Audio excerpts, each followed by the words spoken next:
God has an incredible life for you. But you ain't gonna get there if you give up. You can't get to what God got for you if you stop.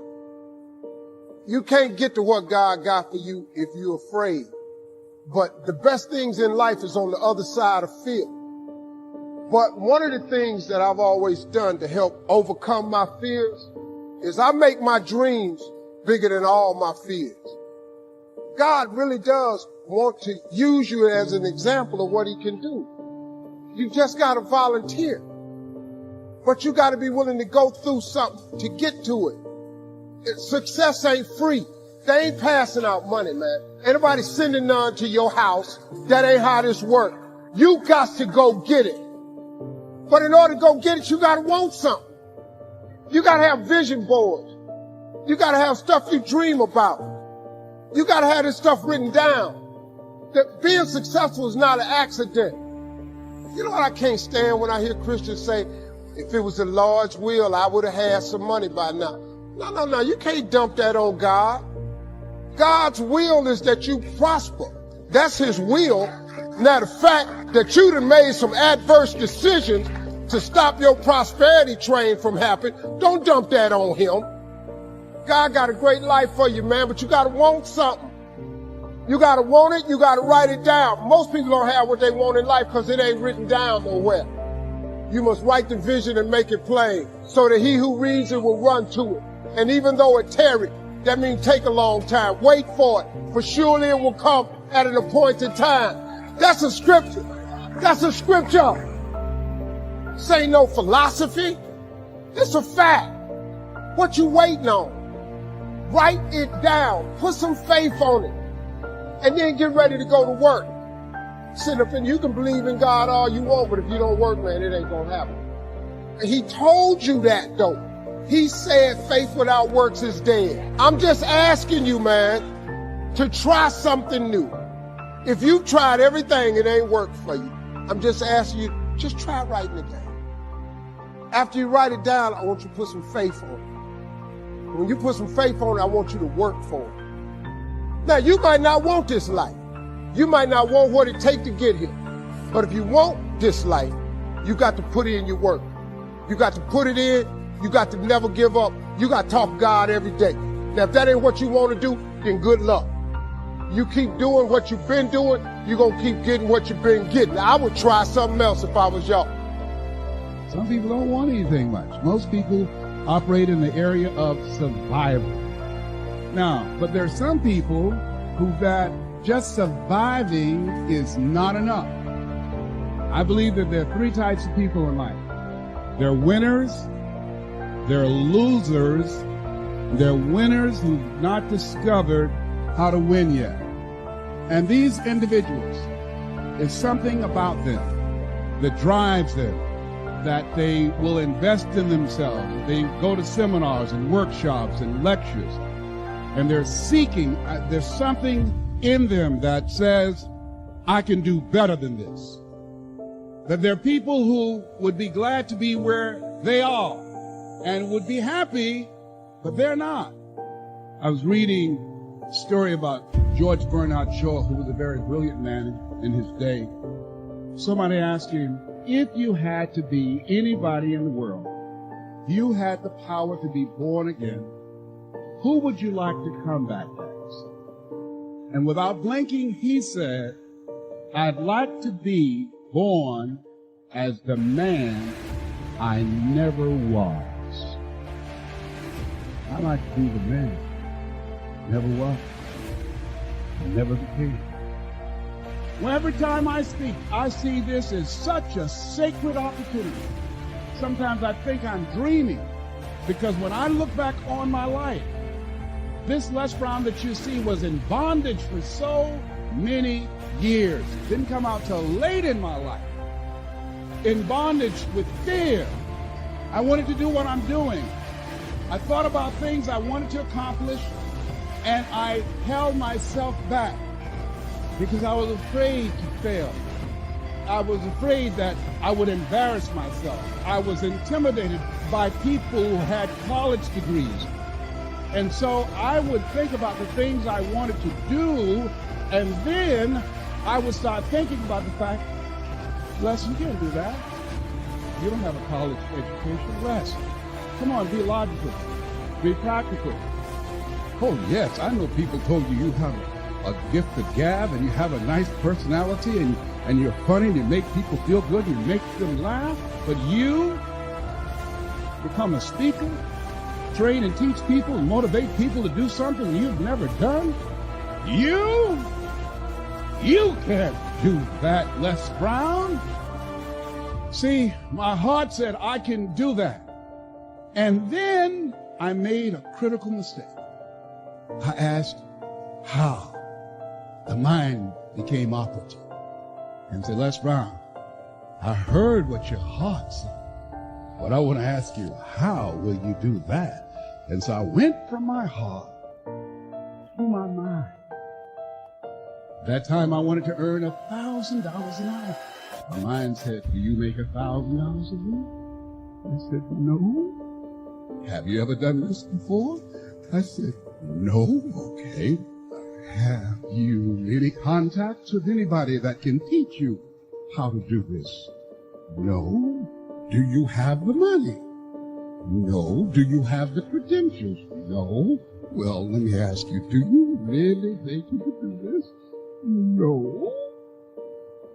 There's an African proverb that says, if there's no enemy within, the enemy outside can do you no harm. How many of you ever thought about something you wanted to do?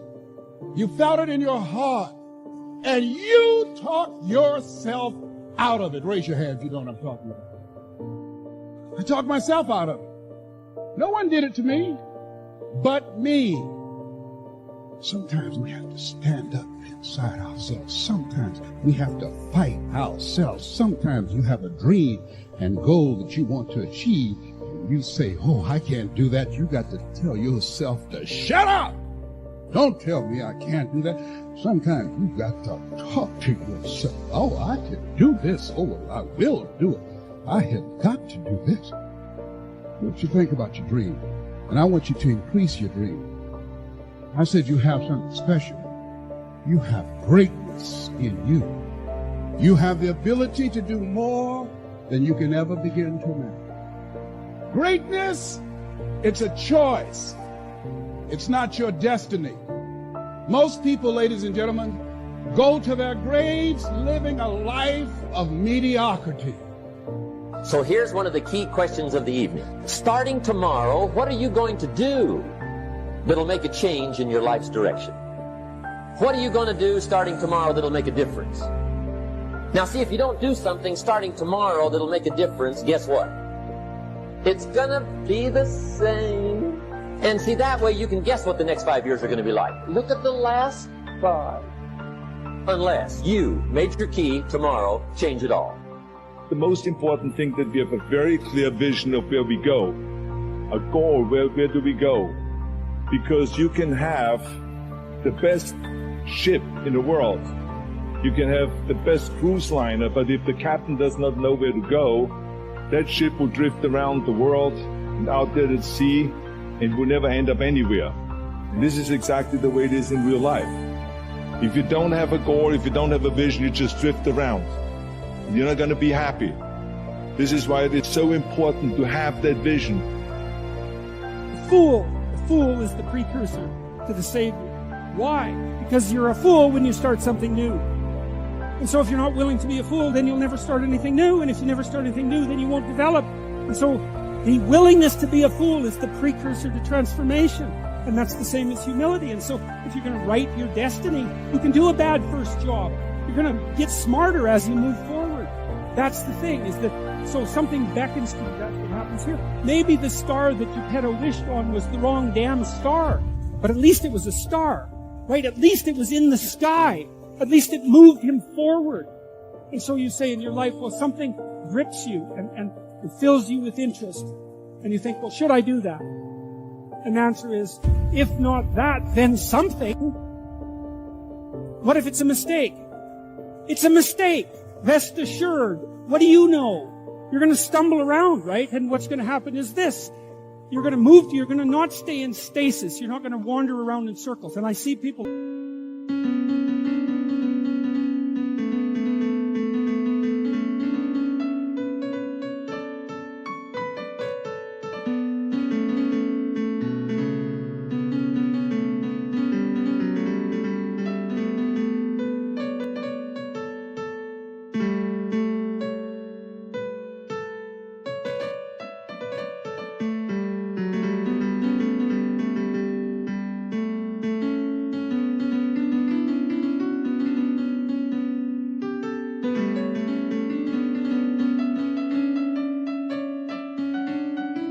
like that. They said, well, I never knew what to do, and now I'm 40. It's like, that's not so good. That's not so good. And you might say, well, and there is a literature, too, that suggests that people are a lot more unhappy when they look back on their lives about the things they didn't do than they are about the mistakes they made while they were doing things. And so that's really worth thinking about, too, because there's redemptive mistakes. And a redemptive mistake would be a mistake that you make when you go out and try to do something. You know, you think, okay, I'm going to try to do this. And you're not good at it. You make a bunch of mistakes. It's like, what's the consequence if you pay attention? You're not quite so stupid anymore. That's the thing, is you've been informed by the results of your errors. So what happens is you follow the beacon, you follow the light. And you're blind, so you don't know where the light is. It's dimly apprehended only, and you're afraid to follow it. But you decide to take some stumbling steps towards it. And as you take stumbling steps towards it, you become illuminated and enlightened and informed because of the nature of your experience, because you're pushing yourself beyond where you are, and you're going into the country that you have not yet been in, and you learn something. And so what happens then is the star moves. You move 10 feet towards it, and you think, no, that's not right. I didn't get it right. It isn't there. It's actually there. And so then you see it somewhere else, and you shift yourself slightly, and you move forward. And that's what happens, is that you continue as you change. The thing that guides you forward moves. Right? It's like God in the desert in Egypt.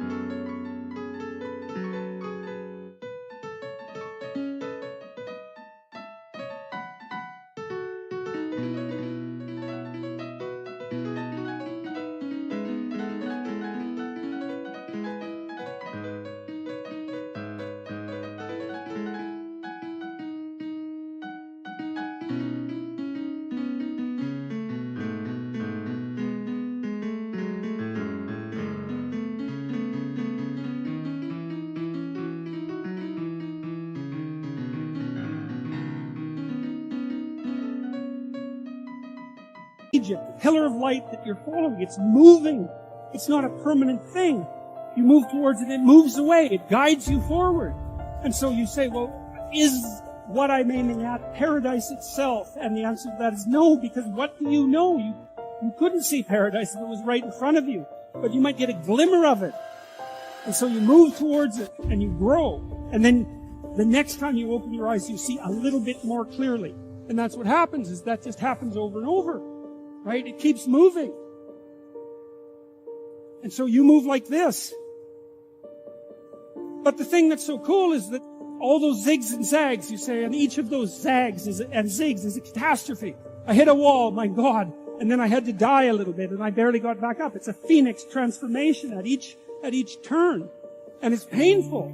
But the thing is that even though you've traveled 20 miles, let's say, on that road, and you've only moved 3 miles forward. You've moved 3 miles forward instead of falling backwards, because that's the thing too, is that if you stand still, you fall backwards. You cannot stand still, because the world moves away from you if you stand still. And there's no stasis, there's only backwards. And so if you're not moving back forwards, then you're moving backwards. And that's more of the underlying truth of the Matthew principle. To those who have everything, more will be given. From those who have nothing, everything will be taken. It's a warning. Do not stay in one place.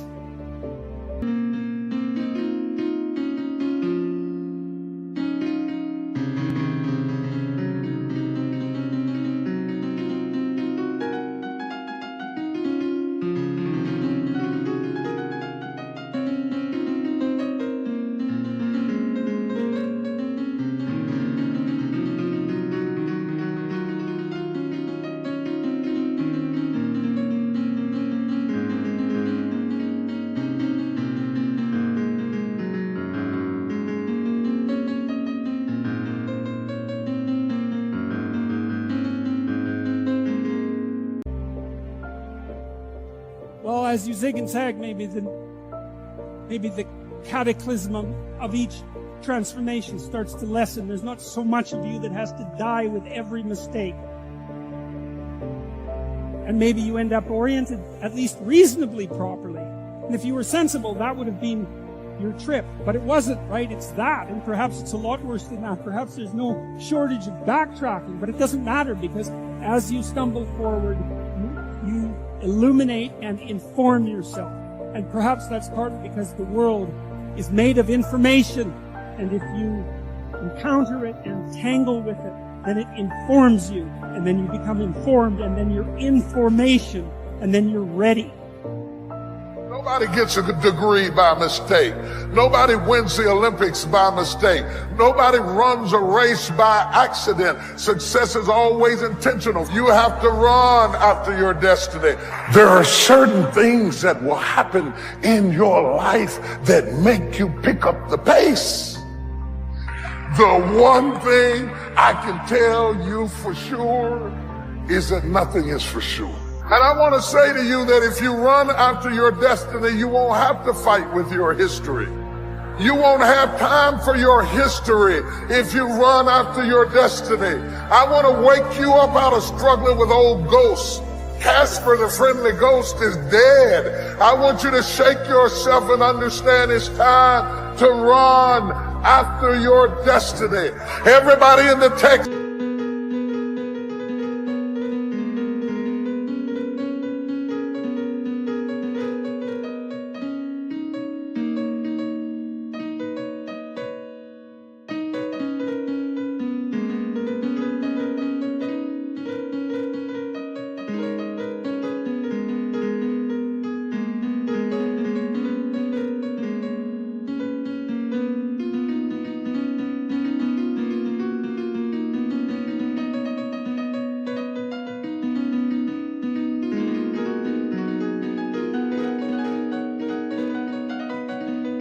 Is running after their destiny. If they are running, why are you still standing there? It's the one thing I can tell you to count on is don't count on anything. that life will often disrupt what you expected. That just as soon as you have it down in a nice, neat little box of how you think it's going to go, and that when I walk down here, this is what is going to happen, by the time you get there, it will never be what you expected it to be. So you got to get used to being a little disappointed. You got to get used to being a little bit shocked. You got to get used to walking into situations and being flexible and adjustable. Because if you are not flexible, you cannot survive.